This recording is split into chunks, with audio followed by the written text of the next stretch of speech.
Hi friends, మనం సినిమాల్లో super హీరోలను చూస్తుంటాం. వారు ఆపదలో ఉన్న నగరాన్ని కాపాడుతుంటారు.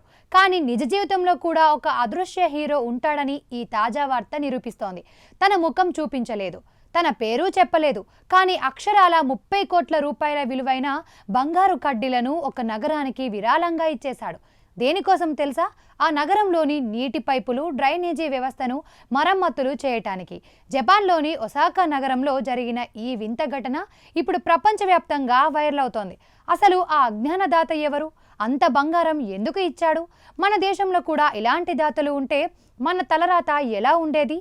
ఇవాళ మన ఛానల్లో ఈ హార్ట్ టచింగ్ స్టోరీ గురించి తెలుసుకుందాం.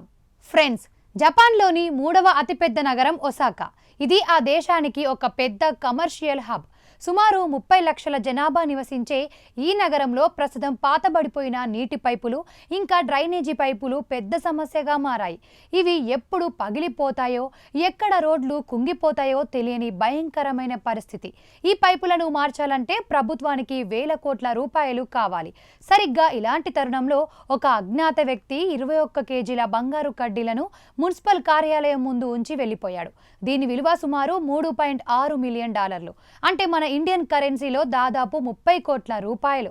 ఒసాకా మేయర్ హిడేయుకి యోకోయామా ఈ విషయాన్ని మీడియాకు చెబుతూ ఆశ్చర్యపోయారు.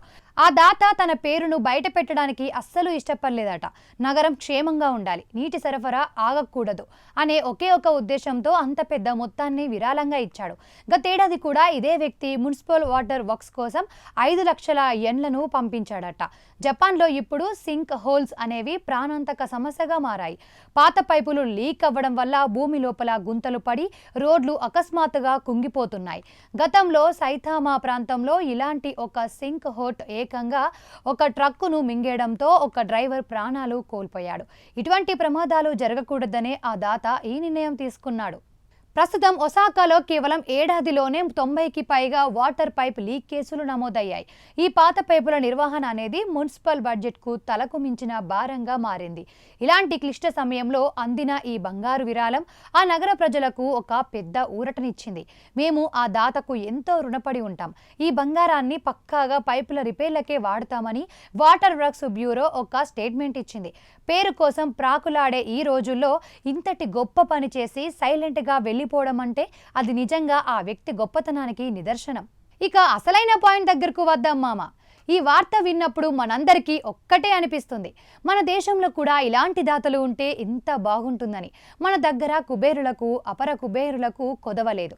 కానీ మన దగ్గర విరాళాలు అంటే ఎక్కువగా గుళ్ళు, గోపురాలకు లేదా పొలిటికల్ పార్టీలకు వెళ్తుంటాయి. సామాన్యుడు వాడే రోడ్లు, డ్రైనేజీలు, నీటి పైపుల గురించి పట్టించుకునేవారు తక్కువ. ఆ ఒసాకా దాత చేసిన దాంట్లో ఒక పావు వంతు సహాయం మన దగ్గర ఉన్న ధనవంతులు చేస్తే మన నగరాలు ఇప్పుడున్న మురికి కుపాల్లా కాకుండా నిజంగా స్మార్ట్ సిటీలుగా మారేవి. డెవలపింగ్ స్టేజీ నుండి డెవలప్డ్ స్టేజ్కి వెళ్ళడం అంటే బిల్డింగులు కట్టడం కాదు, ఇలాంటి సామాజిక స్పృహ పెరగడం. మనిషి సంపాదించిన దాంట్లో కొంత సమాజం కోసం ఖర్చు పెట్టినప్పుడే ఆ సంపదకు సార్థకత ఉంటుంది. జపాన్ దాత ఒక గొప్ప సందేశాన్ని ఇచ్చాడు. మనం బ్రతకడమే కాదు, మన చుట్టూ ఉన్న వారు సురక్షితంగా ఉండాలని కోరుకోవడమే అసలైన మానవత్వం. మన దగ్గర కూడా ఇలాంటి అజ్ఞాత హీరోలు పుట్టాలని, ప్రభుత్వం మీద మాత్రమే ఆధారపడకుండా సామాజిక సమస్యల పరిష్కారంలో భాగస్వామ్యం కావాలని ఆశిద్దాం. ఒసాకా నగరం ఇప్పుడు ఆ బంగారు కడ్డీలతో బాగుపడుతుంది. కానీ ఆ వ్యక్తి మనసు మాత్రం ఆ బంగారం కంటే మిన్నంగా మెరిసిపోతూనే ఉంటుంది. చూసారు కదా ఫ్రెండ్స్, ఒసాకా అజ్ఞాత దాత కథ మనల్ని ఆలోచింపజేస్తుంది కదా. మరి మీరేమనుకుంటున్నారు? మన దేశంలో కూడా ఇలాంటి దాతలు ముందుకు రావాలా? మీ ఏరియాలో ఉన్న సమస్యల పరిష్కారానికి ఎవరైనా ఇలాంటి సహాయం చేస్తే బాగుంటుందని మీకు అనిపిస్తుందా? కామెంట్స్లో చెప్పండి. ఈ ఇన్స్పైరింగ్ వీడియో నచ్చితే లైక్ చేయండి, షేర్ చేయండి. ఇలాంటి ఇంటర్నేషనల్ వైరల్ వార్తల కోసం ఇప్పుడే సబ్స్క్రైబ్ చేసుకోండి.